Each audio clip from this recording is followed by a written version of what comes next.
Welcome भी किया गया, अजरक भी पहनाई गई। तो आज उन्होंने प्रैक्टिस की। तो भाई प्लानिंग तो एक ही इनकी होगी कि जिस लम निकाली ना इंग्लैंड वालों ने इनकी, तो हमने भी कमेटी इनके सिलेक्टर को, वो आज चीफ सिलेक्टर साहब को आज बाहर निकाल दिया गया। अब स्ट्रांग टीम है ये वो, लेकिन अंदर से ये गोरे ये बहुत सत्यानाश निकालेंगे। 314 स्कोर बना के। और ऋषभ पंत यार, मतलब वनडे की इनिंग्स खेल रहा था। तो वो अलग फास्ट बॉलर्स नहीं है। तो नसीम शाह को उन्होंने नॉमिनेट करके कहा कि मुझे मालूम नहीं कि है नहीं ना, पाक साफ कैरियर है शाहिद खान अफरीदी का। तो शायद पास चांस तो है कि एटलीस्ट 150-200 का टारगेट दें इंडिया वालों को। तो इंडियन जो पीसीबी के मेंबर्स थे, वो कोई भी खुश नहीं था रमीज राजा से। ये सब कुछ अपने हाथ में रखते थे। इसका यही हम मतलब समझ सकते हैं कि फायर्ड निकल जाओ डालते हो तो फिर बाबर आजम आके आपको कहेगा कोई फर्क नहीं पड़ता। तो बहरहाल हाँ जी, तो न्यूजीलैंड की टीम 19 साल के बाद फाइनली पाकिस्तान पहुंच गई है और आज कराची में उन्होंने प्रैक्टिस सेशन किया है। तो साथ उनको वेलकम भी किया गया, अजरक भी पहनाई गई। तो आज उन्होंने प्रैक्टिस की और उनके कोच ने कहा कि बेशक पाकिस्तान को क्लीन स्वीप हुआ है, हम पाकिस्तान टीम को लाइट नहीं लेंगे, पूरा प्लानिंग के साथ जाके खेलेंगे। तो भाई प्लानिंग तो एक ही इनकी होगी कि जिस लम निकाली ना इंग्लैंड वालों ने इनकी, तो हमने भी इनकी लम निकालनी है। यही इसी तरह की क्रिकेट खेलेंगे, तब जाके हम इनको पकड़ पाएंगे। तो जाहिर है उन्होंने तो बहुत क्लोज ये चीज़ देखी होगी। तो ऊपर से पिचेस भी उन्होंने देखी हुई हैं, सब सब हिसाब किताब उनको पता है। तो ये तो वैसे ही हमें जनाब ये बताने के लिए कह रहे हैं कि हम लाइट नहीं लेंगे, आप स्ट्रांग टीम है ये वो, लेकिन अंदर से ये गोरे ये बहुत सत्यानाश निकालेंगे पाकिस्तान की जो उन्होंने प्लानिंग की होगी। तो पाकिस्तान भी अब लाइट तरीके से तो आगे आएगा नहीं, मुकम्मल प्लानिंग के साथ आगे आएगा। वो अलग बात है कि टॉप लेवल पे पाकिस्तान क्रिकेट के इस वक्त बहुत ही शोर शराबा और ऊपर नीचे हो रही है। इनकी कमेटी इनके सिलेक्टर को, वो आज चीफ सिलेक्टर साहब को आज बाहर निकाल दिया गया है। तो शाहिद खान अफरीदी ने आज ट्वीट किया, उन्होंने कहा कि मैं पीएम साहब का शुक्रिया अदा करता हूं कि उन्होंने मुझे इस कमेटी का हिस्सा बनाया और मैं अभी मीटिंग अटेंड नहीं कर सकता, एमसीएल स्टार्ट है इसलिए मैं मीटिंग में नहीं आ सकता, लेकिन मैं ग्राउंड लेवल पे क्रिकेट पे ज़्यादा फोकस करूंगा।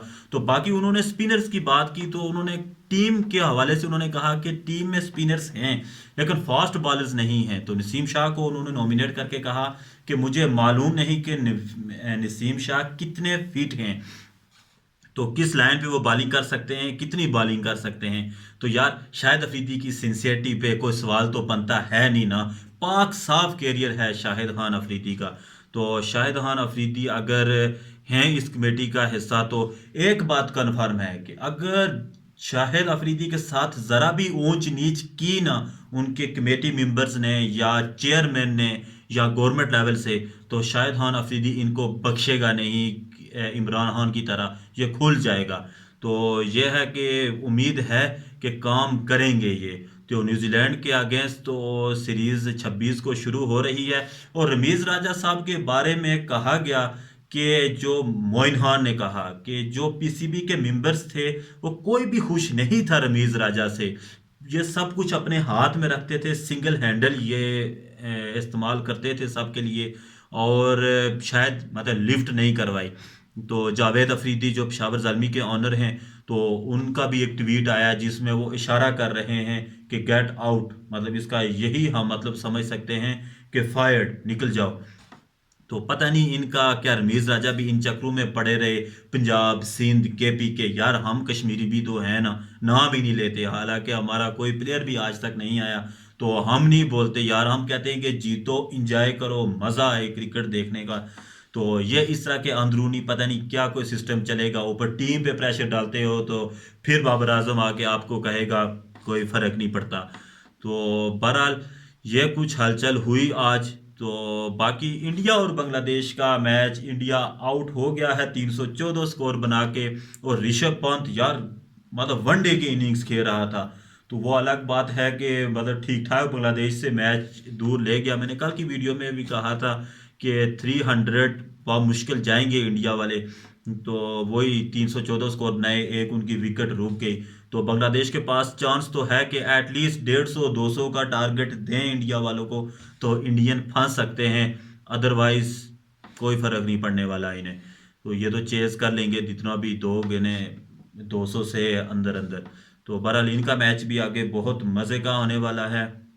तो पाकिस्तान का मैच भी शुरू हो यार, कहीं वापस कोई रौनक आए। ऐसे लग रहा है कि छुट्टियां हुई हुई हैं, पता ही नहीं चल रहा। तो ऊपर से इतनी बड़ी बड़ी वो हलचल हो रही है, बिल्कुल समझे कि उलट पुलट हो गया है सारा का सारा सिस्टम ऊपर से।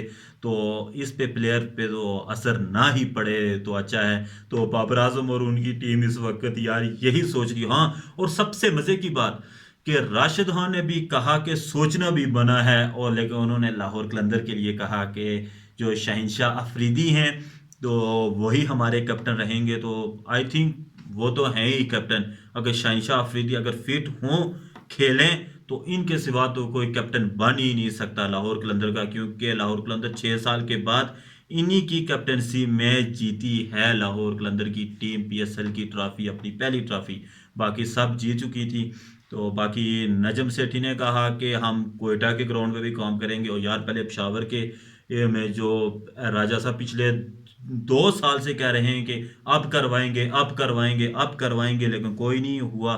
तो जिसकी वजह से आई थिंक कि जावेद अफरीदी और इनका जो बाज़ाहिर ये शो कर रहे हैं कि पेशावर में आप मैचेस नहीं करवा रहे, आप बैक पे लगा रहे हो, इस तरह का इनका कोई इशू नज़र आ रहा है।